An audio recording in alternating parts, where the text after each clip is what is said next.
برائے خوشنودی حضرت زہرا سلام اللہ علیہ صلوات۔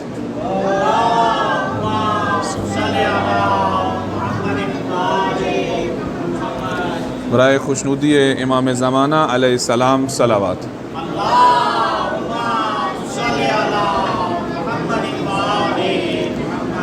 برائے بلندی درجات مرحوم علامہ مجلسی صلوات۔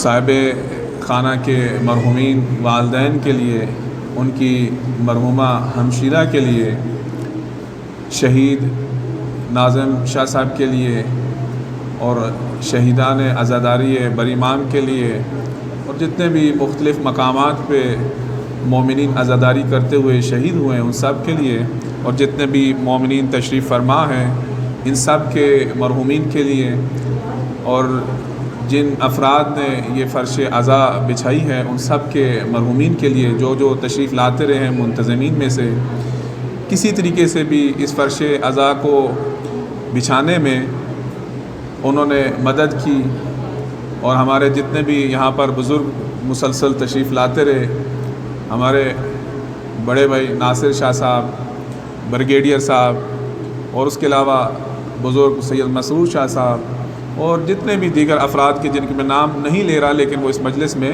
تشریف لاتے رہے، خداوند کریم ان سب کے مرحومین کی مغفرت فرمائے، ان کے درجات بلند فرمائے، ان سب کے درجات کی بلندی کے لیے سورہ فاتحہ۔ برائے خوشنودی امام رضا علیہ السلام صلوات۔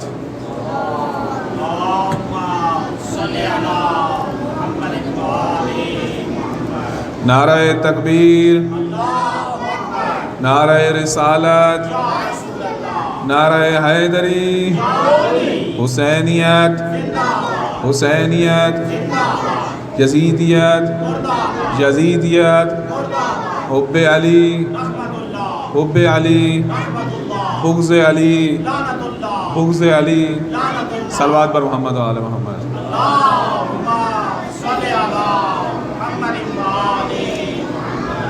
ماشاءاللہ لا حول ولا قوة الا باللہ العلی العظیم۔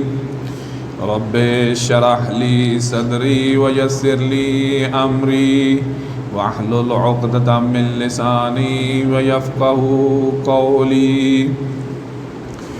اللہم کن لولیک الحجۃ ابن الحسن صلواتک علیہ وعلی آبائہ فی هذه الساعة وفي كل ساعة وليا وحافظا وقاعدا وناصرا ودليلا وعينا حتى تسكنه أرضك طوعا وتمتعه فيها طويلا۔ الحمد لله رب العالمين، والصلاة والسلام على سید الانبیاء والمرسلین ابی القاسم محمد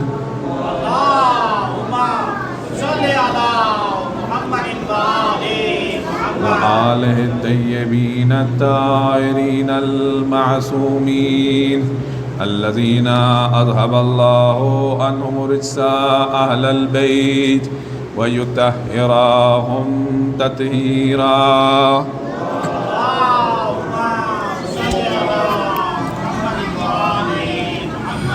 اس طرف قبلہ رخ ہے کہ جیسا کہ آپ ہر روز گزشتہ ایام سے تشریف لا رہے ہیں، جب بھی میں اپنے زمانے کے امام کا لقب خاص ذکر کروں تو آپ سے گزارش ہے 3 دفعہ صلوات اپنے زمانے کے امام کی بارگاہ میں تقدیم فرمائیں، خصوصاً علی الثانی عشر الذی بیمنہ رزق الورا وبوجودہ ثبتت الارض والسماء الحجۃ ابن الحسن القائم علیہ السلام۔ اللہم صلی علی محمد وآل محمد۔ اللہم صلی علی محمد وآل محمد۔ اللہم صلی علی محمد وآل محمد۔ واللعنة الدائمة على أعدائهم أجمعين خصوصا على الجبت والطاغوت واللات والعزى. أما بعد فقد قال الله تبارك وتعالى في كتابه الأعلى: إن الذين كفروا من أهل الكتاب والمشركين في نار جهنم خالدين فيها أولئك هم شر البرية. إن الذين آمنوا وعملوا الصالحات أولئك هم خير البرية. صلوات. اللهم صل على محمد وآل محمد. خداوند کریم نے اپنی لاریب اور بے عیب کتاب میں یہ ارشاد فرمایا ہے کہ وہ لوگ کہ جنہوں نے کفر اختیار کیا اہل کتاب میں سے اور مشرکین میں سے، تو ان کا ٹھکانہ جہنم ہے اور اسی میں وہ دائمی طور پر رہیں گے، اور یہ اللہ تعالیٰ کی سب سے بدترین مخلوق ہے۔ اور وہ لوگ کہ جو صاحبان ایمان ہیں، ایمان لائے ہیں اور عمل صالح کو انجام دیتے ہیں، یہ لوگ خداوند کریم کی سب سے برتر اور سب سے اشرف مخلوق ہے، اور ان کی جزا یہ ہے کہ ان کی جزا جو ہے وہ خداوند کریم کے پاس ہے۔ خداوند کریم ان کو جنات عدن جو ہے وہ عطا فرمائے گا، اور یہ ہمیشہ جو ہے اسی کے اندر رہیں گے۔ یہ اللہ تعالیٰ سے راضی ہیں اور خداوند کریم کی ذات ان سے راضی ہے۔ صلوات محمد علیہ۔ اللهم صل على محمد وآل محمد۔ گزشتہ ایام میں خداوند کریم نے جو خاتون جنت کی نالین پاک کے صدقے میں بندہ حقیر کو جو توفیق دی کہ ان ایام میں آپ کے سامنے حاضر ہوتا رہا اور اپنی ناقص عرائض جو تھی اپنی توان اور استطاعت کے مطابق جو ہے وہ عرض کرتا رہا کہ انسان کا کوئی بھی عمل، اس کی شرط یہ ہے کہ انسان صاحب ایمان ہو، اور انسان کی اخروی نجات جو ہے اس کے لیے بھی ضروری ہے کہ انسان صاحب ایمان ہو، اور ایمان کے لیے ضروری ہے کہ انسان کے عقائد جو ہیں وہ درست ہوں۔ گزشتہ ایام آپ کے سامنے خداوند کریم کی توحید سے متعلق، اس بات توحید سے متعلق، رسالت سے متعلق، امامت سے متعلق اور امام زمانہ علیہ السلام کے ظہور سے متعلق، علائم ظہور سے متعلق جو ہے مختصر عرائض ابھی تک جو ہے وہ عرض کی ہیں۔ امام زمانہ علیہ السلام کی معرفت جو ہے وہ سب سے زیادہ ضروری ہے، کیونکہ ہمارے زمانے کے امام ہیں۔ اگر ہمیں اپنے زمانے کے امام کی معرفت نہ ہو تو جو ظہور کے وقت کے حالات ہیں، جب امام علیہ السلام اس دنیا میں ظہور فرمائیں گے حکم خداوندی سے، جب خداوند کریم کا اذن ہوگا، وہ خداوند کریم کے اذن کے منتظر ہیں کہ کب ذات پروردگار جو ہے اپنا اذن فرماتی ہے اور امام علیہ السلام جو ہیں وہ ظہور فرماتے ہیں۔ تو وہ جو ظہور کے حالات ہوں گے وہ معمولی حالات نہیں، ہر طرح سے سخت ترین حالات ہیں۔ تو ایسے حالات میں اگر انسان کا ایمان قوی نہ ہو، انسان کے عقائد قوی نہ ہو، امام سے متعلق امام کی معرفت درست نہ ہو، تو اس وقت تک انسان جو ہے اس کی نجات جو ہے وہ ممکن نہیں۔ لہذا کل بھی عرض کیا تھا کہ وہ لوگ کہ جو اپنے آپ کو یہ سمجھتے ہیں کہ ہم ظہور کے اہل ہیں، جب بھی ظہور ہو تو ہم ظہور میں امام علیہ السلام کے ساتھ ہیں، امام علیہ السلام فرماتے ہیں کہ بہت سارے ایسے لوگ جو ہیں جو اپنے آپ کو اہل سمجھتے ہیں وہ اس امر سے خارج ہو جائیں گے، اور وہ لوگ کہ جو شباہت رکھتے ہیں چاند پرست یا سورج پرست سے، تو ایسے لوگ جو ہیں یہ ایمان میں اور امام علیہ السلام کی ولایت میں داخل ہو جائیں گے۔ امام علیہ السلام کی جو صفات ذکر کی ان میں سے سب سے اہم صفت یہ ہے کہ انسان امام کو مفروض الطاعت سمجھتا ہو۔ زیارت امام حسین علیہ السلام میں بھی جب انسان جاتا ہے تو وہاں پہ شرط یہ ہے عارفاً بحق کے ہی، امام کے حق کی معرفت جانتا ہو۔ اگرچہ یہ مفصل موضوع ہے، بہت عمیق اور دقیق اس کا مفہوم ہے، لیکن مختصر یہ کہ امام علیہ السلام نے روایات میں یہ فرمایا ہے کہ عارفاً بحق ہی، اس کا مطلب یہ ہے کہ انسان ان کو مفروض الطاعت سمجھتا ہو، کہ ان کی اطاعت جو ہے وہ واجب ہے، ہر جگہ پر ہر وقت پر جو بھی دستور دیں، جس چیز سے بھی منع کریں، اب ان کی اطاعت جو ہے وہ واجب ہے۔ میری عقل کیا کہتی ہے، میرا دل کیا کہتا ہے، میری مرضی کیا ہے، یہاں پہ انسان امام کے حکم کے آگے یا امام کے کسی چیز کے منع کرنے کے آگے نہ اب یہ انسان کہہ سکتا ہے تو میری عقل اس کو تسلیم نہیں کرتی، میرا دل اس کو نہیں مانتا۔ خداوند کریم نے النبی اولا بالمومنین من انفسہم، خداوند کریم نے نبی اسلام کو ان کے نفسوں سے، ان کی جانوں سے بالاتر قرار دیا ہے۔ نبی کا حق ان کے اوپر سب سے زیادہ ہے، اور اس کے بعد نبی صلی اللہ علیہ وآلہ وسلم نے ارشاد فرمایا من کنت مولا ہو فہذا علی مولا، جس کا میں مولا ہوں اس کے علی مولا ہے۔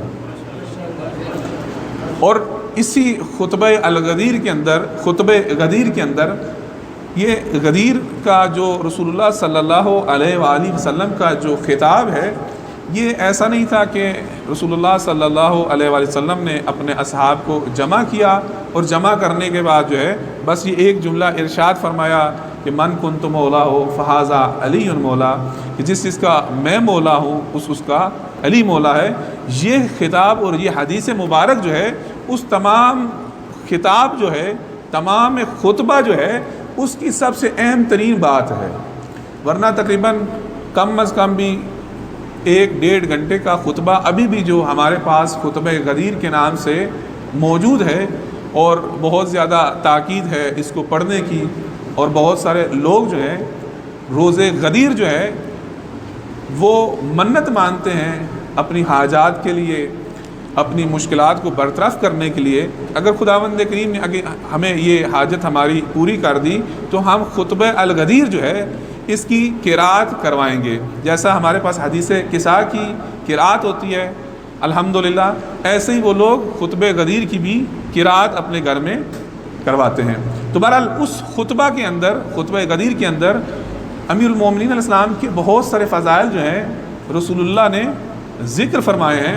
انہی فضائل کے اندر رسول اللہ صلی اللہ علیہ وآلہ وسلم نے 12 ائمہ کی امامت کا ذکر بھی فرمایا ہے، 12 ائمہ کی امامت کا ذکر فرمایا ہے، اور ان میں سے امام زمانہ علیہ السلام کا بھی انہوں نے ذکر فرمایا ہے۔ یعنی غدیر فقط ولایت امیر المومنین کا اعلان نہیں بلکہ تمام 12 ائمہ کی امامت کا اعلان ہے۔ تو لہذا جو حیثیت رسول اللہ کو حاصل ہے وہی اس خطبہ غدیر کے مطابق، آیات قرآنی کے مطابق، روایات کے مطابق تمام 12 ائمہ کو وہ حیثیت حاصل ہے۔ النبی اولا، نبی جو ہے اس کو اولویت حاصل ہے مومنین کو ان کی جانوں سے زیادہ، لہذا وہ جو بھی حکم فرمائیں اب مومنین کے لیے ضروری ہے بغیر کسی چو چرا کے، بغیر کسی ہیلے اور بہانے کے، بغیر کسی عذر کے اب وہ اس کو انجام دے۔ آپ میں سے بعض لوگ جو ہیں انہوں نے مدینہ میں زیارت کی ہے، وہاں پہ مسجد القبلتین موجود ہے۔ اب یہ قبلہ کا تبدیلی کا جو حکم تھا یہ رسول اللہ صلی اللہ علیہ وآلہ وسلم کو نماز کے دوران ہوا تھا۔ نماز کے دوران وہی نازل ہوئی کہ آپ جو ہیں اپنے قبلے کو تبدیل کر رہے ہیں، تو رسول اللہ صلی اللہ علیہ وآلہ وسلم نے جیسے ہی قبلے کو تبدیل کیا تو تنہا ایک پیچھے نمازی تھا کہ جیسے جیسے رسول اللہ نے اپنا رخ موڑا اس نمازی نے اپنا رخ موڑا، اور ان کو کہتے ہیں امیر المومنین علیہ السلام۔ اور ہمیشہ اولاد امیر المومنین امام سجاد علیہ السلام نے اس خطبہ دربار یزید میں بھی فرمایا انا ابن مصلی القبلتین، میں اس کا فرزند ہوں کہ جس نے 2 قبلوں کی طرف نماز پڑھی ہے۔ تو لہذا جو بھی امام حکم دے، جو بھی نبی حکم دے، امام حکم دے، اس کی اطاعت کرنا ضروری ہے۔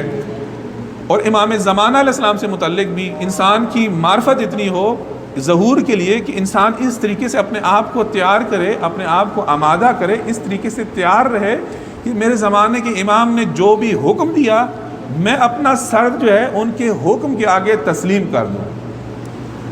امام علیہ السلام کے صحابی ہیں، امام صادق علیہ السلام کا زمانہ ہے، معروف واقعہ ہے، خراسان سے یعنی موجودہ ایران سے جو ہے، کیوں امام صادق علیہ السلام کا جو زمانہ تھا اس زمانے میں بنی امیہ اور بنی العباس جو ہیں اقتدار کی جنگ لڑ رہے تھے، اور بنی العباس جو ہے وہ امام صادق علیہ السلام کے نام پر، اہل بیت علیہ السلام کے نام پر، امیر المومنین علیہ السلام کے نام پر، مظلومیت امام حسین علیہ السلام کے نام پر جو ہے وہ اقتدار کو حاصل کر رہے تھے۔ تو اس وقت بعض لوگ جو ہے امام صادق علیہ السلام کی خدمت میں حاضر ہوئے، کہا کہ مولا آپ کے نام پر اقتدار لیا جا رہا ہے، خراسان میں آپ کے ماننے والے بہت زیادہ موجود ہیں، اتنی تلواریں جو ہیں وہ آپ کا دفاع کرنے کے لیے، آپ کے ساتھ جنگ اور جہاد کرنے کے لیے آمادہ ہیں۔ تو امام علیہ السلام نے کہا کیا تو بھی ان افراد میں سے ایک شخص ہے کہ جو جنگ اور جہاد میرے حکم پر کرنے کے لیے تیار ہے؟ اس نے کہا میں بھی تیار ہوں۔ تو امام علیہ السلام جیسے گفتگو فرما رہے تھے تو گھر کے اندر ایک کونے میں کنیز جو تھی وہ تندور جو ہے وہ دہکار رہی تھی۔ اب تندور کے شعلے بھڑک رہے تھے، تو امام علیہ السلام کہتے ہیں کہ جا کے اس تندور کے اندر چھلانگ لگا دو، اس تندور کے اندر جا کر بیٹھ جاؤ۔ تو اب وہ کہتے ہیں مولا میں تو آیا تھا آپ کی مدد کے لیے، میں تو آیا تھا آپ کی نصرت کے لیے، آپ مجھے جلانا چاہتے ہیں۔ ابھی اس نے بہانے شروع کر دیے۔ تو اب جیسے ہی بات چیت ہو رہی تھی تو اتنے میں امام کے ایک صحابی ہیں ہارون مکی داخل ہوئے، جیسے ہی سلام دعا ہوئی تو امام علیہ السلام نے کہا کہ ہارون مکی جا کے اس تندور کے اندر بیٹھ جاؤ۔ تو اس نے دوسری کوئی بات نہیں کی اور جا کے وہ تندور کے اندر بیٹھ گئے، اور امام علیہ السلام نے کنیز کو بھی کہا کہ اوپر سے ڈھکن دے دو، اس نے اوپر ڈھکن دے دیا۔ اب امام علیہ السلام نے اس کے ساتھ گفتگو شروع کی کہ خراسان کے کیسے حالات ہیں، وہاں پہ مومنین کا کیا حال ہے، اور مختلف جو حالات انسان دریافت کرتے ہیں امام علیہ السلام نے دریافت کرنا شروع کر دیے۔ اب یہ شخص بے چین ہے کہ میں کیسے جو ہے، یہ شخص بے چین ہے کہ امام علیہ السلام نے کیا اس شخص کا حال کیا ہے۔ تو اب اس سے رہا نہیں گیا، کہ مولا اس کی بھی تو خبر لیجئے کہ بندہ خدا جو ہے وہ تندور کے اندر چلا گیا، اس کی حالت کیا ہے۔ تو امام علیہ السلام گئے، تندور کے ڈھکنے کو ہٹایا، تو جب تندور کے ڈھکنے کو ہٹایا تو تندور جو تھا اس میں ہارون مکی جو ہیں وہ تندور ان کے لیے گلزار بنا ہوا تھا۔ تو اب امام علیہ السلام نے کہا کہ اس جیسے خراسان میں کتنے افراد موجود ہیں۔ امام علیہ السلام کو وہ کہتا ہے کہ ان جیسا کوئی شخص بھی موجود نہیں ہے۔ تو اب اس حدیث کو دیکھتے ہوئے لگتا ہے کہ اس نے شاید تعجب سے یہ بھی کہا ہو کہ یہ ایک بھی کہاں سے آ گیا ہے۔ تو امام علیہ السلام کو اسی طرح ایک شخص تھا، اس نے آ کے کہا کہ امام آپ جنگ کیوں نہیں کرتے، آپ کے نام پر لوگ اقتدار حاصل کر رہے ہیں۔ تو امام علیہ السلام نے کہا کہ سواریوں کو تیار کیا جائے، سواریوں کو تیار کیا گیا، اور اس کے بعد امام علیہ السلام روانہ ہوئے۔ تو ایک جگہ امام علیہ السلام نے جا کے نماز پڑھی، تو وہاں پہ ایک شخص چرواہا جو ہے وہ اپنی بکریاں اور بھیڑیں جو ہے وہ چرا رہا تھا۔ تو امام علیہ السلام نے ان کی طرف اشارہ کر کے کہا کہ اگر اتنے بھی ساتھی میرے ہوں تو میں قیام کرنے کے لیے تیار ہوں اور میں قیام کروں۔ تو راوی کہتا ہے کہ جب میں نے گنی تو تقریباً 17 یا 19 تھی، تردید جو ہے میری طرف سے ہے، وہ 17 بھیڑ بکریاں تھیں۔ تو امام علیہ السلام نے کہا کہ اتنے 17 افراد جو ہیں یہ بھی ہمارے ساتھ موجود نہیں ہیں۔ تو لہٰذا تمام ائمہ معصومین اسلام کی جو ایک مشکل تھی وہ یہ تھی کہ ان کے ماننے والے جو تھے، جس طرح حق تھا جیسے ہارون مکی جیسے افراد، ایسے افراد ائمہ معصومین اسلام کے پاس کم تھے۔ امام علیہ السلام کے صحابی ہیں علی ابن یقطین، یہ وزیر ہیں ہارون الرشید کے، خلیفہ عباسی کے ایک بہت بڑا خلیفہ تھا، کیونکہ ایک بہت بڑی سلطنت تھی اس زمانے کی۔ ایک دفعہ بارشوں کا زمانہ تھا، جیسے ہمارے ہاں بھی بارشوں کا زمانہ ہے، تو بادل جو ہے وہ گرج رہا تھا، تو یہ تھکا ہوا تھا بارشوں کے موسم سے، تو غصے سے کہتا ہے کہ تو جہاں پہ بھی برسے بالآخر میری زمین پہ ہی برسے گا۔ یعنی اتنی بڑی اس کی مملکت تھی۔ جیسے ہمارے ہاں ایک بات معروف تھی کہ انگریز کی حکومت میں کبھی سورج غروب نہیں ہوتا، تو یہ اس زمانے کے انگریز کی حکومت تھی۔ تو اب یہ شخص جو ہے، اس کے وزیر جو ہیں علی ابن جقتین ہیں۔ پوری حکومت کا جو دار و مدار ہوتا تھا اس زمانے میں وہ وزیر پر ہوتا تھا۔ تو یہ جو تھا امام موسیٰ کاظم علیہ السلام کے ماننے والے تھے، ان کے خاص اصحاب میں سے شامل تھے۔ ان کی بہت دفعہ شکایت لگی کہ بھئی تو نے کیسے شخص کو وزیر رکھا ہے، یہ موسیٰ کاظم کا شیعہ ہے، تو نے اس کو وزیر رکھا ہے۔ کرتے کرتے اس کے بہت زیادہ کان بھرے، تو اس نے کہا کہ میں اس دفعہ خود امتحان لیتا ہوں، میں آزمائش کرتا ہوں، میں دیکھتا ہوں۔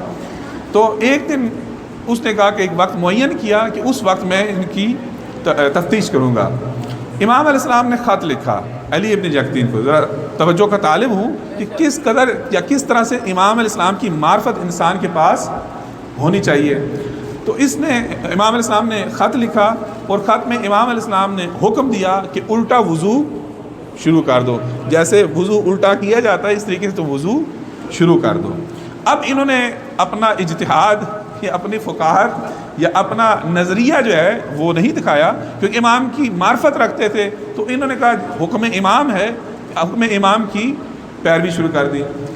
ابھی بہت سارے ہمارے ہاں معاشرے میں ہمارے دیگر مکاتب کے ساتھ اختلاف ہوتا ہے کہ بھئی نماز میں ہاتھ کھول کر نماز کیوں پڑھتے ہو، روزے کو 10 منٹ بعد کیوں افطار کرتے ہو، حج میں ایسا کیوں کرتے ہو، فلاں عمل ایسا کیوں کرتے ہو۔ تو اب بعض مومنین جو ہیں اپنی ذوق کے مطابق ان کو دلائل دینا شروع کر دیتے ہیں، ہاتھ کھولتے ہیں اس لیے کہ فلاں دلیل ہے یا فلاں چیز سے استدلال کرتے ہیں۔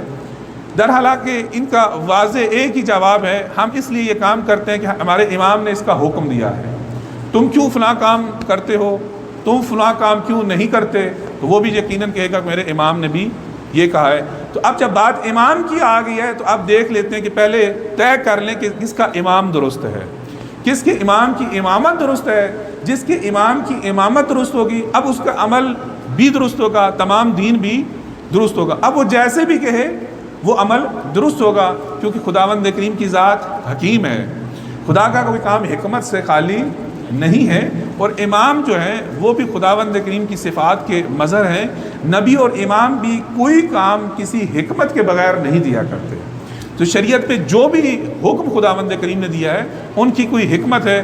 اب بعض اوقات حکمت کو بیان کر دیا جاتا ہے، بعض اوقات بیان نہیں کیا جاتا، بعض اوقات آدھی حکمت کو بیان کرتے ہیں یا آدھی علت کو، اور آدھی علت کو بیان نہیں کرتے۔ لیکن انسان کے لیے ضروری ہے کہ جو حکم الہی ہے، جو حکم پروردگار ہے، حکم رسول ہے، حکم امام ہے، اس کی پیروی کریں۔ اب علی ابن یقتین نے بھی اسی طریقے سے وضو شروع کر دیا۔ تو ایک دن وہ مقررہ وقت تھا، تو ایک جگہ سے چھپ کے ہارون نے دیکھا کہ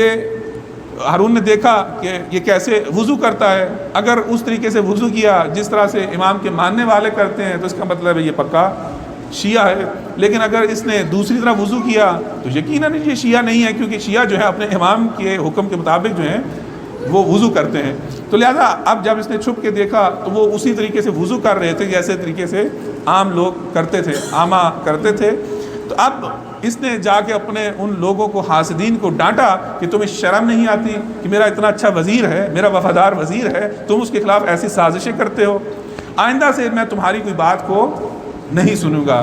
تو اب جیسے ہی یہ خطرہ ٹلا، امام علیہ السلام نے دوبارہ خط لکھا کہ اب سیدھا وضو شروع کر دو۔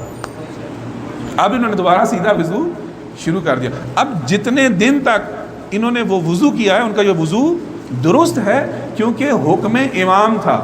کوئی ایک روایت نہیں ملتی کہ امام علیہ السلام نے یہ فرمایا ہو کہ وہ جو 10-15 دن یا ایک ہفتہ یا 2-3-4 دن جو ہیں آپ نے وضو کیا تھا، لہٰذا آپ ایسا کریں، تجدید وضو کریں، اور تجدید وضو کے ساتھ آپ اپنی نمازوں کا جو ہے وہ اعادہ کریں، نمازوں کی قضا۔ کوئی ایسی روایت نہیں ملتی، کیونکہ حکم امام تھا۔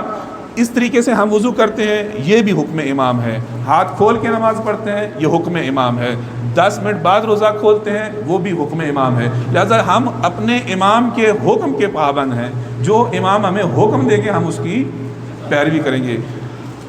اب کس حد تک امام علیہ السلام کی معرفت ہوگی؟ تو اب جب امام زمانہ اسلام ظہور فرمائیں گے تو اب کسی مومن کو، امام علیہ السلام کے ماننے والے کو، امام علیہ السلام کے کسی بھی حکم کے اندر جو ہے وہ شک و شبہ کی گنجائش نہیں ہوگی۔ صلوات پر محمد علیہ۔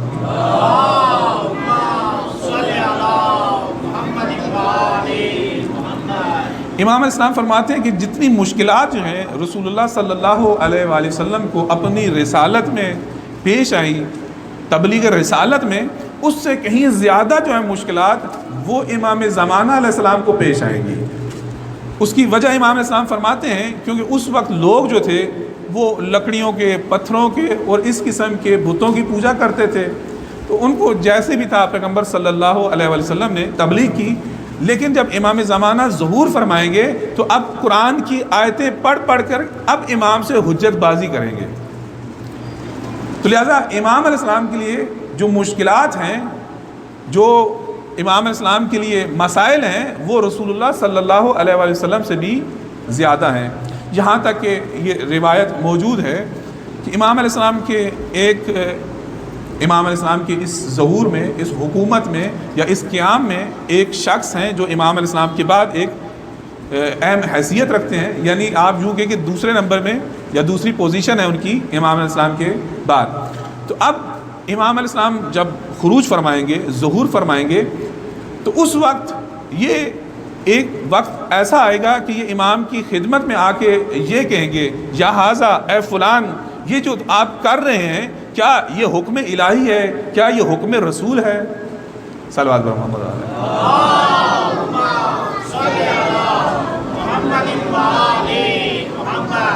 باب امامت میں ایک باب ہے کہ جس کے اندر احادیث کا موضوع یہ ہے کتاب الحجت کے اندر کہ خداوند کریم نے رسول اللہ صلی اللہ علیہ وآلہ وسلم سے لے کے امام زمانہ علیہ السلام تک جتنے بھی ائمہ ہیں، خداوند کریم نے ان کے لیے، ہر امام کے لیے جو ہے، جب وہ اس دنیا میں امامت پر فائز ہوئے، حجت خدا بنے، ایک امام کے اس دنیا میں رخصت ہونے کے بعد، تو خداوند کریم نے ہر امام کے لیے ایک صحیفہ جو ہے وہ نازل کیا ہے۔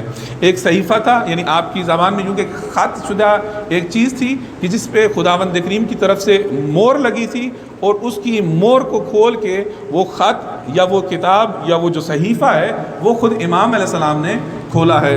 اور ہر امام کا ایک اپنا صحیفہ تھا جس میں پروردگار کی طرف سے جو ہے ان کو حکم تھا کہ آپ نے یہ کام جو ہے انجام دیتے ہیں، خداوند کریم کی طرف سے آپ کی یہ ماموریت ہے، آپ کی یہ ذمہ داری ہے، اور اس کے مطابق آپ نے چلنا ہے۔ اور ہر امام جو ہے اس صحیفے کے مطابق جو حکم الہی تھا اس کے مطابق انہوں نے اپنا زمانہ امامت جو ہے وہ گزارا ہے۔ تو اب یہ شخص جو ہے یہ امام سے کہے گا، اور یہ سید بھی ہے، یہ سید امام سے یہ کہے گا کہ یا حاذا، اے فلاں، کس نے آپ کو ان چیزوں کا حکم دیا ہے؟ کہ میں نے عرض کیا کہ جب امام تشریف لائیں گے تو اب بہت ساری مشکلات ہوں گی، تو امام کی حجت کے باوجود بھی، اتمام حجت کے بعد بھی بہت سارے لوگ جو ہیں وہ امام علیہ السلام کی جب بات نہیں مانیں گے، تو اب جب امام کے احکام پر سر تسلیم خم نہیں کریں گے تو اب امام مجبور ہیں کہ تلوار چلائیں۔ تو اب جب اتنا خون بہے گا، اتنے لوگ مارے جائیں گے، تو اب یہ بعض لوگوں سے برداشت کرنا مشکل ہے، حتیٰ کہ وہ دوسرے نمبر پہ یا دوسری پوزیشن میں جو سید ہے امام علیہ السلام کے ظہور میں، امام علیہ السلام کے ساتھ ساتھ، اس کے لیے بھی اس کا درک کرنا مشکل ہے کہ یہ اتنا قتل و غارت جو ہے یہ کیسے ہو رہا ہے، یا حاذا، اے فلاں کہ تو یہ کام کیوں کر رہا ہے۔ تو وہاں پہ جو تیسری پوزیشن پہ ایک شخص موجود ہے وہ وہ آ کے اس دوسرے والے سے کہے گا کہ تو کون ہوتا ہے امام سے اس طرح کلام کرنے والا؟ تیری جرأت کیسے ہوئی کہ تو امام سے اس طریقے سے مخاطب ہو رہا ہے؟ اس وقت امام علیہ السلام اس سے یہ کہیں گے کہ آپ تھوڑا حوصلہ کرو، آپ صبر کرو، میں خود بات کرتا ہوں۔ تو اس وقت امام علیہ السلام اس سے یہ کہیں گے کہ اگر میں آپ کو رسول اللہ صلی اللہ علیہ وآلہ وسلم کی تحریر دکھاؤں تو اس وقت آپ اس بات کو تسلیم کرو گے، میرے تمام اعمال کو مانو گے کہ میرے سارے کے سارے اعمال جو ہیں، میں جو کچھ کر رہا ہوں وہ حکم الہی اور حکم رسول ہے؟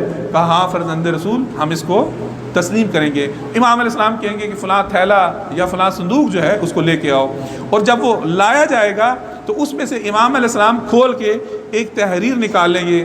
وہ تحریر جو ہے رسول اللہ صلی اللہ علیہ وآلہ وسلم کی لکھی ہوئی ہے، اور اس کے نیچے مور رسول اللہ کی لگی ہے، یعنی امام زمانہ علیہ السلام کے تمام احکامات جو ہیں تمام اعمال جو ہیں امام علیہ السلام کا جتنا بھی زمانہ ظہور میں امام علیہ السلام انجام دیں گے وہ سب حکم الہی سے اور حکم رسول سے ہے۔ صلوات محمد علیہ۔ اللهم صل على محمد وآل محمد۔ لہٰذا امام علیہ السلام کی معرفت بہت زیادہ ضروری ہے، اور خداوند کریم سے دعا ہے کہ خداوند کریم ہماری معرفت کو زیادہ سے زیادہ ہمیں توفیق عطا فرمائے معرفت امام زمانہ علیہ السلام کی، اور جلد امام زمانہ علیہ السلام کا ظہور فرمائے، تاکہ ہم امام علیہ السلام کے ظہور میں امام علیہ السلام کے پیچھے پیچھے امام علیہ السلام کے احکامات کی پیروی کریں۔ تو کل عرض کیا تھا کہ امام علیہ السلام خانہ کعبہ میں تشریف لائیں گے، اور خانہ کعبہ میں تشریف لانے کے بعد امام علیہ السلام اعلان ظہور فرمائیں گے، اور اس کے بعد امام جو ہے آہستہ آہستہ، میں بہت ساری باتیں ابھی نہیں کرتا، صرف چند منٹ جو ہے وہ حکومت امام زمانہ علیہ السلام جو ہے اس کے خد و خال جو ہے مختصر طور پہ وہ آپ کے سامنے عرض کرنے۔ صلوات پر محمد علیہ۔ اللهم صل على محمد وآل محمد۔ پورے عالم میں، پوری کائنات میں، پوری زمین پہ، پورے کرۂ ارض پہ اب امام علیہ السلام کی حکومت جو ہے وہ قائم ہو جائے گی۔ اب امام علیہ السلام جب دنیا میں ظہور فرمائیں گے تو خداوند کریم جو ہے آسمان کی برکات وہ بھی نازل کرے گا، جو زمین کی برکات ہیں ان کو بھی سامنے پیش کرے گا۔ آسمان کی برکات بھی نازل ہوں گی، زمین کی بھی۔ تو اب اتنی زیادہ خوشحالی ہوگی کہ امام علیہ السلام فرماتے ہیں کہ لوگ خمس اور زکوٰۃ لے کے نکلیں گے، کوئی خمس و زکوٰۃ کا مستحق نہیں ملے گا۔ ایک خاتون اوپر سر سے لے کے پاؤں تک زیور میں، سونے کے اندر سونا پہنے ہوئے، زیورات پہنے ہوئے، مشرق سے لے کے مغرب تک سفر کرے گی، کوئی شخص ٹیڑھی آنکھ سے بھی اس عورت کو نہیں دیکھے گا۔ یہ اس قدر امنیت ہے۔ پھر امام علیہ السلام فرماتے ہیں کہ جب ہمارے 12ویں ظہور فرمائیں گے تو اس وقت خداوند کریم جو ہے یہ اپنے بندگان پر لطف و کرم کرے گا۔ امام علیہ السلام جو ہے اپنا دست مبارک جو ہے وہ بندگان خدا کے سروں پر پھیریں گے۔ تو اب تک جتنی بھی بنی آدم نے یا بشریت نے حضرت آدم سے لے کے ابھی تک، اور ابھی سے لے کے ظہور تک، ابھی تک جتنی بھی انسان نے ترقی کی ہے، جتنی بھی انسان نے ٹیکنالوجی حاصل کی ہے، جتنی بھی انسان نے پیش رفت کی ہے، امام علیہ السلام فرماتے ہیں کہ جب امام علیہ السلام ظہور فرمائیں گے تمام کی تمام ترقی انسان کی وہ 27 میں سے 2 درجے تک ہو گئی۔ تمام ترقی آج آپ دیکھ لیں کہ انسان نے کتنی زیادہ مختلف شعبوں میں ترقی حاصل کی ہے کہ انسان خود بھی اس ترقی کو دیکھ کے، اس ٹیکنالوجی کو دیکھ کے انسان کی عقل جو ہے وہ دنگ رہ جاتی ہے۔ تو یہ تمام کی تمام ٹیکنالوجی، تمام کی تمام ترقی جو ہے جب امام علیہ السلام تشریف لائیں گے تو اس وقت تک 27 درجوں میں سے فقط 2 درجے انسانوں نے ترقی کی ہوگی۔ امام علیہ السلام اپنا دست مبارک جو ہے وہ بندگان خدا کے سروں پر جب رکھیں گے، اب عقل انسانی جو ہے اتنی ترقی کرے گی، امام علیہ السلام فرماتے ہیں کہ اب 27 درجے جو ہیں بشریت ترقی کر جائے گی۔ ابھی میں عرض کیا کہ 2 درجے بھی نہیں معلوم کہ امام علیہ السلام کا ظہور کب ہوتا ہے۔ خداوند کریم سے تو دعا ہے کہ کل ہی امام علیہ السلام کا ظہور ہو، لیکن ہمیں معلوم تو نہیں کہ 1 سال بعد ہو، 2 سال، 10 سال، معلوم نہیں، لیکن جب بھی ظہور ہو تو انسان نے جتنی بھی ترقی کی ہے وہ ترقی امام علیہ السلام کی ترقی سے 25 گنا جو ہے وہ پیچھے ہے۔ امام علیہ السلام فرماتے ہیں کہ انسان، امام علیہ السلام کا جائے مسکن جو ہے وہ مسجد صالح ہوگی۔ مسجد صالح آپ میں سے جو زائرین ہیں، خداوند کریم سے دعا ہے کہ اس شب کے صدقے میں، اس شب کے مظلومین کے صدقے میں جتنے بھی یہاں پہ مومنین تشریف فرمائے، خداوند کریم سب کو امام حسین علیہ السلام کی زیارت کرنے کی توفیق عطا فرمائے۔ سب کو مسجد صالح میں، مسجد کوفہ میں، نجف میں، کربلا میں، کاظمین اور سامرہ میں خداوند کریم جو ہے زیارات اور اعمال کرنے کی توفیق عطا فرمائے۔ تو مسجد صالح جو ہے یہ امام علیہ السلام کا جائے مسکن ہے، یہاں پہ امام علیہ السلام خود جو ہے اپنی رہائش اختیار کریں گے، اور مسجد کوفہ جو ہے امام علیہ السلام تشریف لائیں گے اور مسجد کوفہ میں نماز پڑھانا چاہیں گے۔ دیکھیں گے کہ یہ مسجد چھوٹی ہے، کہیں گے فرزند رسول یہ مسجد بہت چھوٹی ہے، تو اب امام علیہ السلام کہیں گے کہ اس کی توسیع کرو۔ اس کی کتنی توسیع کی جائے گی؟ آپ اس کی توسیع اور بڑا ہونے کا اندازہ اس بات سے کر لیں، ابھی آپ میں سے الحمدللہ بہت سے افراد جو ہیں یہاں پر موجود ہیں، بلکہ اکثر جو ہیں انہوں نے مسجد کوفہ کی زیارت کی ہے. ایک چھوٹی سی مسجد کوفہ ہے, کچھ کنال یا کچھ ایکڑ سے زیادہ وہ مسجد کوفہ نہیں ہے. تو امام علیہ السلام جب تشریف لائیں گے تو اب اس مسجد کوفہ کے فقط 1000 دروازے ہوں گے. اتنی بڑی مسجد جو ہے ہوگی. امام علیہ السلام فرماتے ہیں کہ جب امام علیہ السلام تشریف لائیں گے, ظہور کریں گے, اپنی حکومت کو قائم کریں گے, تو پوری دنیا سے لوگ صبح اپنے کام کاج کریں گے, اپنے کام کاج میں مصروف ہوں گے, اور نماز ظہر جو ہے وہ امام علیہ السلام کے پیچھے جو ہے مسجد کوفہ میں ادا کریں گے. صلوات بر محمد علیہ.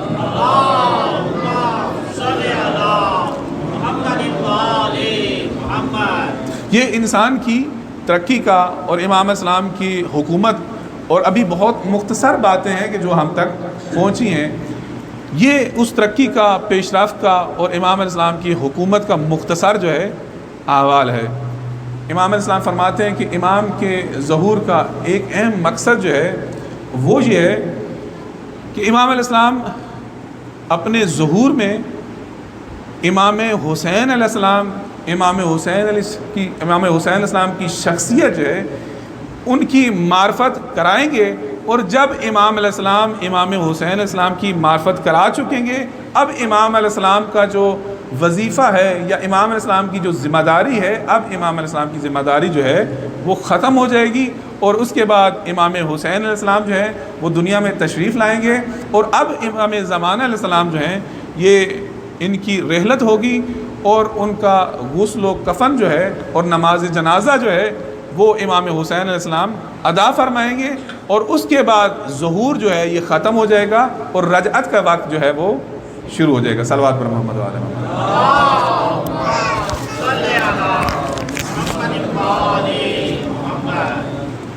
ہماری یہ آج کی اس عشرے کی یہ آخری مجلس ہے. ایک بہت اہم بات جو ہے آپ سب سامعین کے گوش گزار کرنا چاہتا ہوں, اور یہ بات ہماری مجلس جو ہے ریکارڈ بھی ہوتی ہے, اور اس کے بعد مختلف جگہوں سے دنیا میں جو ہے ہماری گفتگو کو سنا جائے گا. آج ہمارے معاشرے میں ہمارے مومنین کے درمیان بہت زیادہ مختلف باتوں پر, بعض چھوٹی چھوٹی باتوں پر اختلافات جو ہیں وہ پائے جاتے ہیں. مختلف دڑے ہیں, مختلف گروہ ہیں, مختلف نظریات ہیں, مختلف عقائد ہیں. تو امام علیہ السلام فرماتے ہیں, اصول کافی میں یہ روایت ہے, امام کا ایک خادم ہے, امام علیہ السلام نے ہیرا جو ہے یہ بالکل کوفہ اور نجف کے نزدیک ایک جگہ تھی, امام علیہ السلام وہاں پر تشریف فرما تھے. تو امام علیہ السلام نے اپنے خادم کو اور کچھ اپنے دوسرے چاہنے والوں کو کسی کام کی غرض سے جو ہے وہ دوسری جگہ بھیجا, اور جب وہ لوگ وہاں سے واپس آئے تو یہ امام علیہ السلام کا خادم جو ہے یہ کہتا ہے کہ میں امام علیہ السلام کا حکم جو ہے اس کو ادا کر کے, امام علیہ السلام نے جو مجھے ماموریت دی تھی وہ میں نے ادا کی, اور اس کے بعد میں واپس وہ جگہ کہ جہاں پہ ہمارا پڑاؤ تھا تو وہاں پہ میں واپس آیا. تو میں اپنے بستر پر بیٹھا تھا کہ امام علیہ السلام تشریف لائے, اور آ کے میرے بستر کے اوپر بیٹھ گئے, اور مجھ سے اس علاقے کے جو لوگ تھے ان سے متعلق انہوں نے سوال شروع کر دیا, اور جو کام ہمیں سونپا تھا اس سے متعلق سوال شروع کر دیا کہ جو کام آپ کے سپرد کیا گیا ہے کیا آپ اس کو انجام دے چکے ہیں. تو کہتے ہیں کہ میں نے امام علیہ السلام کو پوری اس کی رپورٹ پیش کی. تو امام علیہ السلام نے شکر خداوندی کیا, الحمد خداوندی کی. تو اس کے بعد ان لوگوں سے متعلق امام علیہ السلام نے سوال کرنا شروع کر دیا, ان سے متعلق حالات کو جو ہے وہ دریافت کرنا شروع کر دیا. تو اب یہ خاتم یہ کہتا ہے, فقل تو جو التفداک, میں آپ پر قربان ہوں, انا نبرأ منہم, وہ لوگ جو ہیں جن کے پاس آپ نے ہمیں بھیجا تھا میں ان سے براعت اختیار کرتا ہوں, میں ان لوگوں کو پسند نہیں کرتا, میں ان سے براعت اختیار کرتا ہوں. انہم لا یقولون ما نقول, وہ کہ جس چیز کے ہم قائل ہیں, جن عقائد کے, جن نظریات کے, جن معرفت کے ہم حامل ہیں, وہ لوگ ان عقائد کے, ان نظریات کے, ان معرفت کے, اس ولایت کے حامل نہیں ہیں. ہم ولایت کے جس مقام پر ہیں وہ لوگ ولایت کے اس مقام پہ نہیں. ہماری جتنی معرفت ہے اتنی ان کی معرفت نہیں.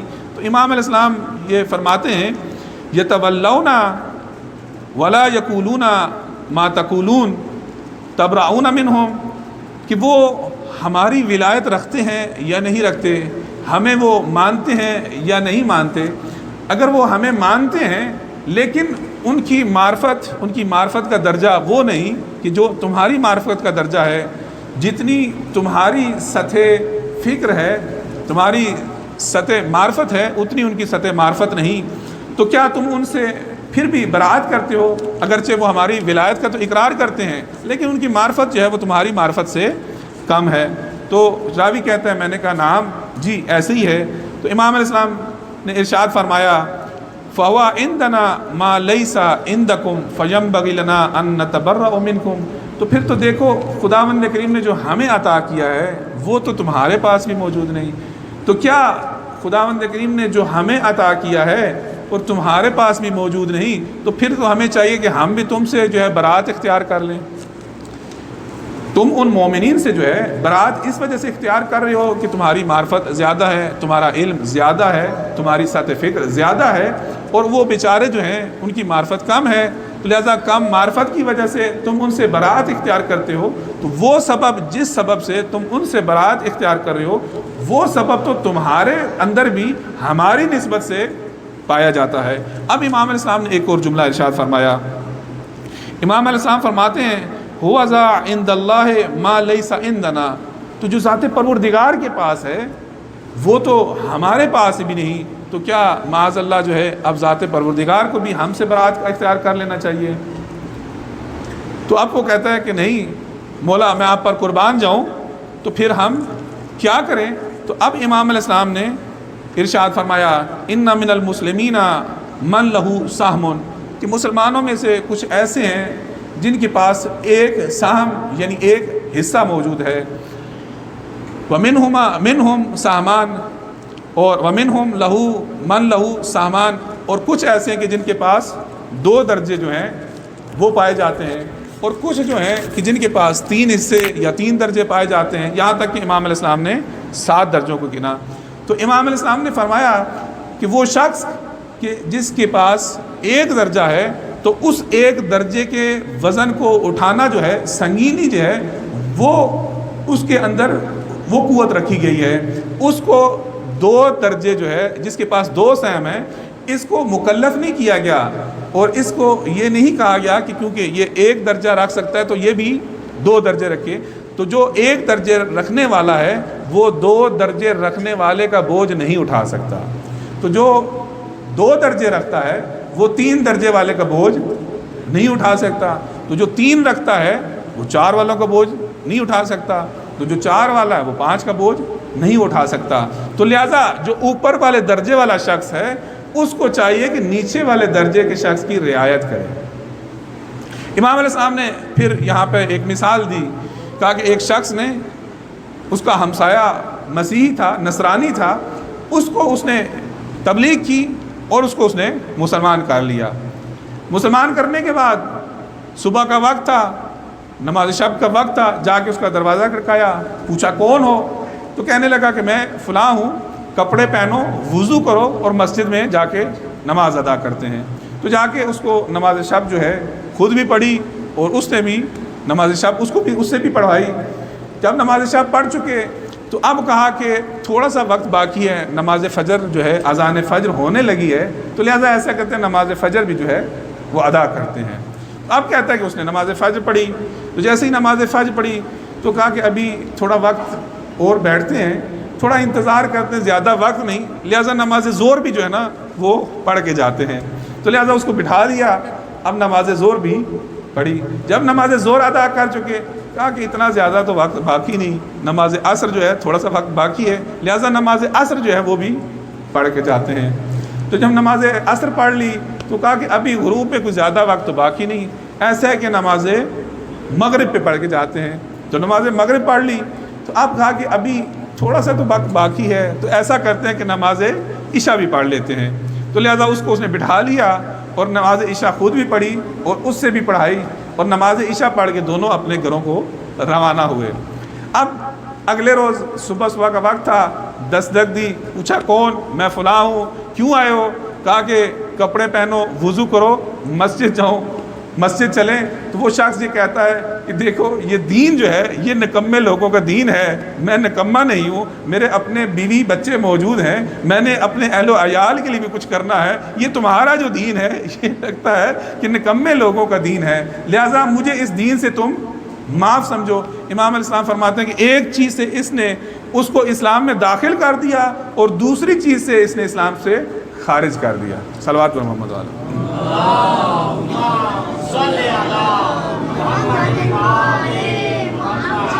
تو لہذا مومنین کی معرفت کا، مومنین کے درجات کا، مومنین کی ولایت کا، مومنین کی امامت جو ہے اس سے متعلق عقیدہ جو ہے سب کی معرفت ایک جیسی نہیں ہوتی۔ تو لہذا ہر مومن کے لیے یہ ضروری ہے کہ دوسرے مومن کی جو ہے وہ رعایت کرے۔ ایک شخص ہمدان کے رہنے والا تھا، وہ امام علیہ السلام کو، امام رضا علیہ السلام کو عرض کرتا ہے کہ مولا میں اپنے علاقے میں جا رہا ہوں، چاہتا ہوں کہ نشانی کے طور پہ، تبرک کے طور پر آپ جو ہے مجھے کچھ تحریر جو ہے وہ لکھ کے دے دیں۔ تو امام علیہ السلام نے ایک تحریر لکھی، اس کے لیے ایک رکا لکھا ایک کاغذ پہ، اور اس پہ اس کے لیے یہ لکھا کن محبا لآل محمد، محمد و آل محمد جو ہیں ان کے تم محب بنو، ان سے محبت کرنے والے بنو، اگرچہ تم فاسق ہی کیوں نہ ہو۔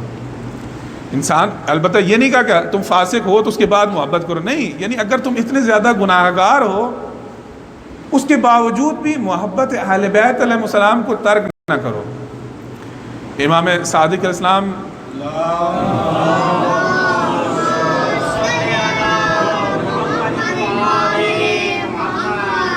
تشریف لا رہے تھے، ان کے ایک صحابی تھے، ایک شیعہ تھے، مومن تھے، تو انہوں نے شراب نوشی کی ہوئی تھی۔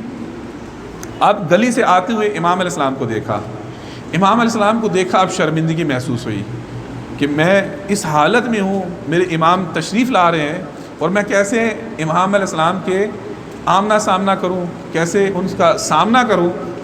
دیکھا ادھر ادھر کہ کہیں سے کوئی گلی ملے اور میں گلی میں داخل ہو جاؤں، لیکن دیکھا کوئی بھی گلی موجود نہیں۔ تو اس نے کیا کیا، جا کے ایک دیوار کے رخ کی طرف رخ کر کے کھڑا ہو گیا۔ امام علیہ السلام نے اپنا دست مبارک اس کے کندھوں پہ رکھا اور کہا اے فلاں شخص، کسی بھی حالت میں اپنا رخ جو ہے ہم اہل بیت سے مت موڑو۔ لہذا امام رضا علیہ السلام نے لکھا کن محبا لآل محمد، آل محمد کے محب بنو، ان کنت فاسقا، اگرچہ تو فاسق ہی کیوں نہ ہو، وکن محبا لمحبیہم، اور اہل بیت علیہ السلام کے جو محب ہیں، جو ان کے چاہنے والے ہیں، ان کے محب بھی بنو، اگرچہ وہ فاسق ہی کیوں نہ ہو۔ یعنی مومن جتنا بھی گناہ گار کیوں نہ ہو، مولا کا ماننے والا جتنا بھی گناہ گار کیوں نہ ہو، جب وہ اہل بیت علیہ السلام سے محبت کرتا ہے تو اب اس سے محبت کرو۔ البتہ اس کا مطلب یہ نہیں کہ اس کے گناہوں میں، اس کے سوء کردار میں، اس کے سیئات میں اس کا ساتھ دو، اس کا حکم نہیں ہے، بلکہ امر بالمعروف اور نہی عن المنکر کرنا جو ہے وہ ضروری ہے، اس کو ہدایت اخلاق کے ساتھ، حکمت کے ساتھ کرنا ضروری ہے، لیکن اس کے گناہ کی وجہ سے امام علیہ السلام فرماتے ہیں کبھی بھی مومن کو جو ہے اس سے نفرت مت کرو، بلکہ اس مومن سے محبت کرو۔ صلوات پر محمد علیہ۔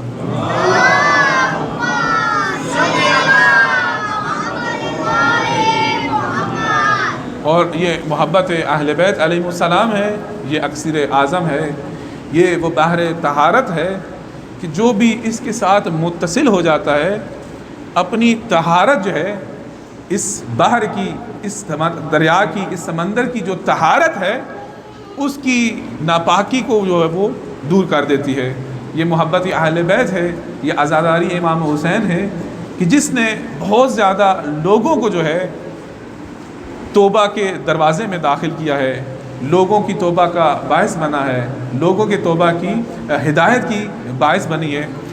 جنت کے 8 دروازے ہیں، ان 8 دروازوں میں سے ایک دروازے کا نام ہے باب الحسین۔ مولا فرماتے ہیں کہ اتنے لوگ جو ہیں وہ کسی دوسرے دروازے سے جو ہیں وہ بہشت میں داخل نہیں ہوں گے کہ جتنے جو ہیں وہ اس باب الحسین سے جو ہیں وہ بہشت میں داخل ہوں گے۔ امام حسن مجتبی علیہ السلام اور امام حسین علیہ السلام، یہ دونوں شہزادے رسول اللہ کی خدمت میں حاضر ہوئے۔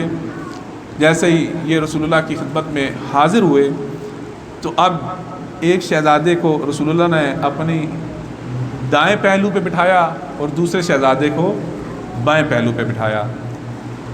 امام حسن مجتبی علیہ السلام کا دہن مبارک جو ہے ان کے منہ کو چومنا شروع کیا اور اس کو سونگھنا شروع کیا، اور امام حسین علیہ السلام کی گردن کو بوسے دینا شروع کیے۔ اب امام حسین علیہ السلام فرماتے ہیں کہ میں وہاں سے اٹھا اور اپنی مادر گرامی کے پاس آیا اور میں نے کہا کہ آج نانا سے میں نے ایک عجیب عمل دیکھا ہے۔ ہم دونوں شہزادے اپنے جد بزرگوار کے پاس، نانا کے پاس جب گئے تو ایک پہلو پہ انہوں نے مجھے بٹھایا ہے اور دوسرے پہلو پہ بھیا حسن کو بٹھایا، لیکن وہ بھیا حسن کے منہ کے بوسے دیتے تھے، ان کے منہ کو سونگھ رہے تھے، میری گردن کو جو ہے وہ بوسے دیتے تھے۔ اماں جان اس کی وجہ کیا ہے؟ تو خاتون جنت جو ہیں، آقازادی جو ہیں، وہ دونوں شہزادوں کو لیا، مسجد میں داخل ہوئی، اور جیسے ہی مسجد میں داخل ہوئے رسول اللہ اپنی جگہ سے کھڑے ہوئے اور رسول اللہ آگے بڑھ گئے، بی بی سلام اللہ علیہ کو اپنی مسند میں آ کے بٹھایا۔ ابن عباس روایت کرتے ہیں کہ ہم سب لوگ دیکھ رہے تھے، تو اس وقت بی بی یہ پوچھتی ہیں کہ بابا یہ حسین نے آ کے مجھ سے یہ بات کی ہے، تو اس وقت رسول اللہ فرماتے ہیں کہ جبرائیل نازل ہوئے تھے اور جبرائیل نے مجھے یہ خبر دی ہے کہ حسین کو زہر دیا جائے گا، حسین کا جگر کٹ کٹ کر باہر نکلے گا، لہٰذا میں نے حسین کے منہ کے بوسے دے رہا تھا، حسین کا منہ کو میں سونگھ رہا تھا، اور جبرائیل نے مجھے یہ خبر دی کہ کربلا میں حسین کو تلواروں کے ساتھ شہید کر دیا جائے گا، حسین کو ذبح کر دیا جائے گا، تو لہٰذا میں تلواروں کے لگنے کی جگہ کو چوم رہا تھا۔ حجرکم اللہ، خداوند کریم کسی کام میں نہ رہا ہے۔ اب جب بی بی سلام اللہ نے یہ سنا تو بی بی کا گریہ شروع ہوا، کہتے ہیں کہاں پہ میرے حسین کو شہید کیا جائے گا؟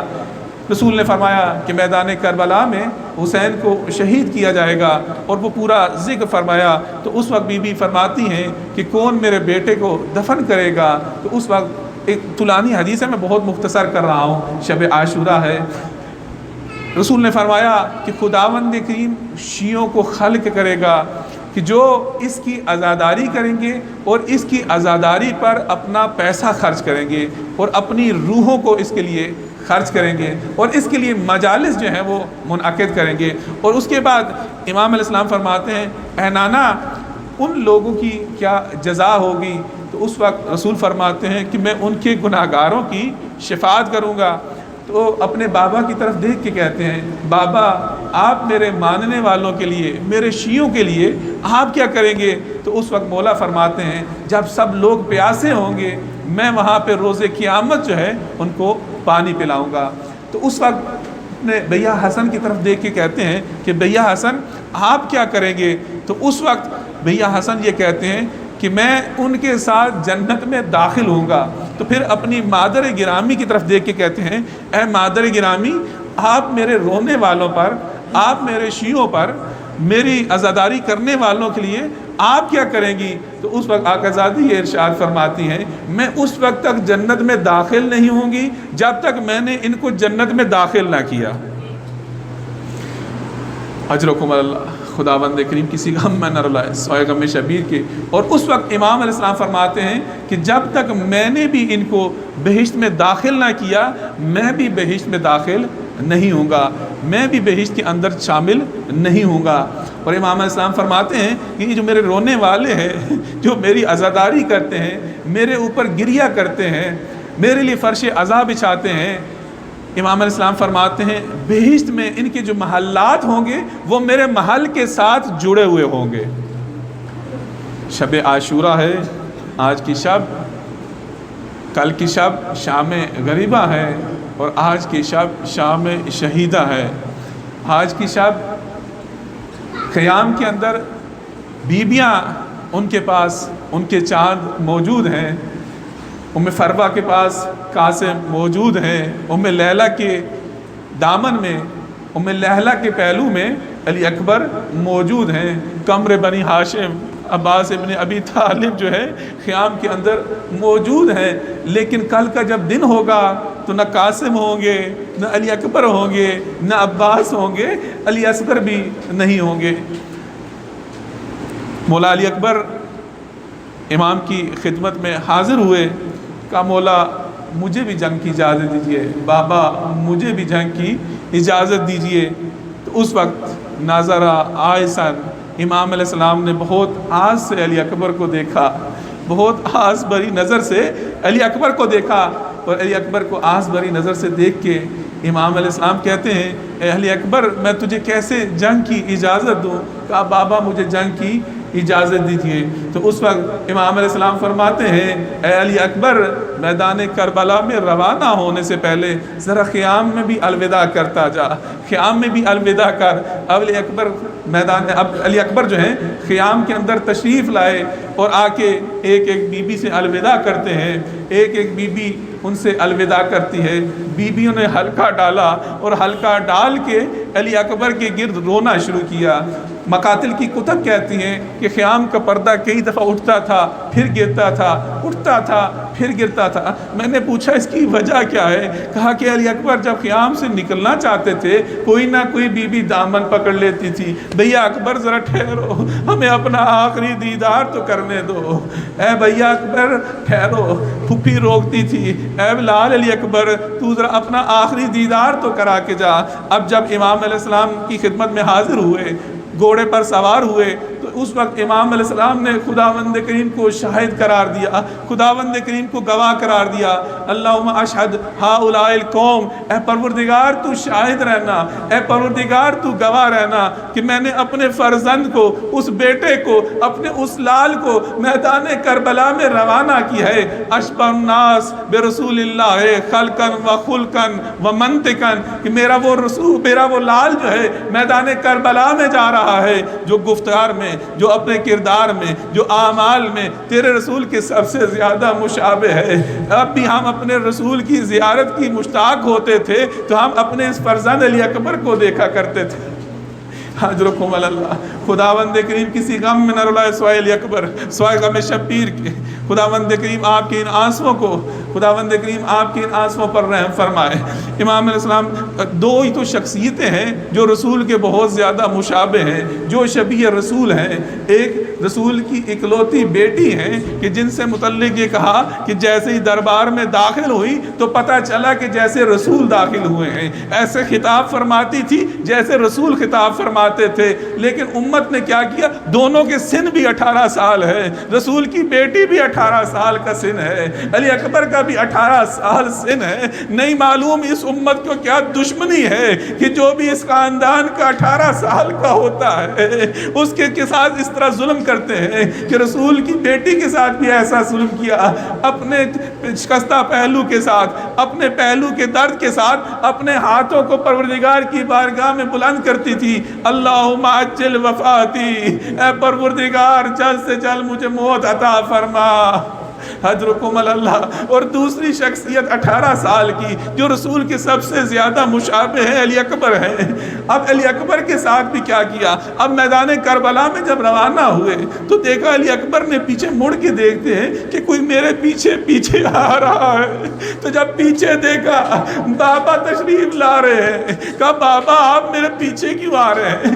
آپ نے تو مجھے جنگ کی اجازت دی ہے۔ کہا علی اکبر نہیں معلوم تجھے کہ جوان بیٹے کا درد کیا ہے، جوان بیٹے کو کیسے رخصت کیا جاتا ہے، کیسے اس کو رخصت کرنا سخت ہے۔ اب علی اکبر میدان کربلا میں آئے، میدان کربلا میں علی اکبر نے جنگ کی، کشتوں کے پشتے لگا دیے۔ اب علی اکبر کا مقابلہ نہیں کر سکتے کہ ایک وقت علی اکبر آئے اور آپ سے بابا سے کہتے ہیں بابا پیاس کی شدت نے مجھے ہلاک کر دیا ہے، اگر ایک گھونٹ پانی مل جائے۔ اس وقت تو مقاتل یہ لکھتی ہیں کہ امام علیہ السلام جو ہے انہوں نے کہا علی اکبر اپنی زبان میرے منہ میں رکھو، تو فوراً اپنی زبان باہر نکال کے کہتے ہیں بابا آپ کی زبان تو میری زبان سے بھی زیادہ خشک ہے، بابا پیاس کی شدت تو آپ سے بھی زیادہ ہے۔ کہا علی اکبر بیٹا جا، تیرے نانا تیرے انتظار میں ہے،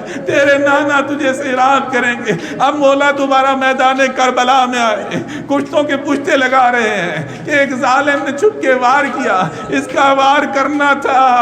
علی اکبر سنبھل نہ سکے، اپنی باہیں گھوڑے کے گردن میں ڈالی اور یہ گھوڑا اس طرف لے چلا جہاں پہ اشکیا کا لشکر تھا۔ کتب مقاتل یہ لکھتی ہیں فقاتل السیوف اربن اربا۔ اب اربن اربا کی تعبیر عربی زبان میں عرب لوگ اس وقت استعمال کرتے ہیں کہ جب قصاب گوشت کو لیتا ہے اور چھوٹے چھوٹے ٹکڑوں میں تقسیم کرتا ہے تو اس وقت اربن اربا کہا جاتا ہے۔ تلواروں نے علی اکبر کا، حسین کے لال کا، فرزند زہرا کا یہ حال کر دیا۔ ہائے مظلومیت علی اصغر، فقاتل السیوف اربن اربا۔ علی اکبر کے لاش کو، علی اکبر کے جنازے کو سلواروں نے چھوٹے چھوٹے ٹکڑوں میں تقسیم کر دیا۔ اب جیسے ہی میدان علی اکبر میں آواز دی مولا السلام علیکہ یا ابتا، اے بابا آپ پر سلام ہو، تو جیسے ہی مولا نے یہ مولا کی آواز سنی، علی اکبر کی آواز سنی، مولا فرماتے ہیں علی اکبر میری آنکھوں کا نور چلا گیا۔ اب جیسے ہی علی اکبر کے لاشے پر پہنچے ہیں، کتب مقاتل یہ لکھتی ہیں اس سے پہلے کہ علی اکبر آتے ایک نقاب پوش ہے، وہ آئی اپنے آپ کو علی اکبر کے جنازے پر ڈال دیا اور کہتی ہے بلند آواز سے یا ولدی، ہائے لال علی اکبر، ہائے لال علی اکبر۔ مولا آئے، اپنی آبا کو اپنی بہن کے اوپر ڈالا اور اس کے بعد اپنی بہن زینب کو خیام کی طرف چھوڑ کے آئے اور اس کے بعد واپس مقتل کی طرف تشریف لائے۔ مقتل کی طرف آ کے علی اکبر کے سر کو اپنے پہلو میں رکھا۔ اپنے پہلو میں رکھنے کے بعد اب علی اصغر نے جو ہے اس دنیا سے رخصت ہوئے، کہا کہ میرے جد بزرگوار رسول اللہ میرا انتظار کر رہے ہیں، میری ماں فاطمہ میری انتظار کر رہی ہیں، میرے چچا حسن میرا انتظار کر رہے ہیں۔ اور اس کے بعد فرمایا یا فتیان بنی ہاشم، اے جوانان اے بنی ہاشم کے بچوں، آؤ میری مدد کرو، میں علی اکبر کا لاشا قیام کی طرف لے جاؤں۔ زینب نے بچوں کو آواز دی جانا قیام کی طرف، اپنے چچا کی مدد کرو، اپنے مولا کی مدد کرو، جوان بیٹے کا لاشا ہے، بابا سے اٹھایا نہیں جاتا۔ لعنت اللہ علی قوم الظالمین وسیعلم الذین ینقلبون۔ خداوند کریم سے دعا ہے کہ شہادت حضرت علی اکبر کے صدقے میں سب آواز بلند اللہم عجل لولیک الفرج، اللہم عجل لولیک الفرج، اللہم عجل لولیک الفرج، اللہم عجل لولیک الفرج، اللہم عجل لولیک الفرج، اللہم عجل لولیک الفرج، اللہم عجل لولیک الفرج، اللہم عجل لولیک الفرج، اللہم عجل لولیک الفرج، اللہم عجل لولیک الفرج، اللہم عجل لولیک الفرج، اللہم عجل لولیک الفرج، اللہم عجل لولیک الفرج، اللہم عجل لولیک الفرج، واجعلنا واولادنا من آوانہ وانصارہ والمستشہدین بین یدیہ۔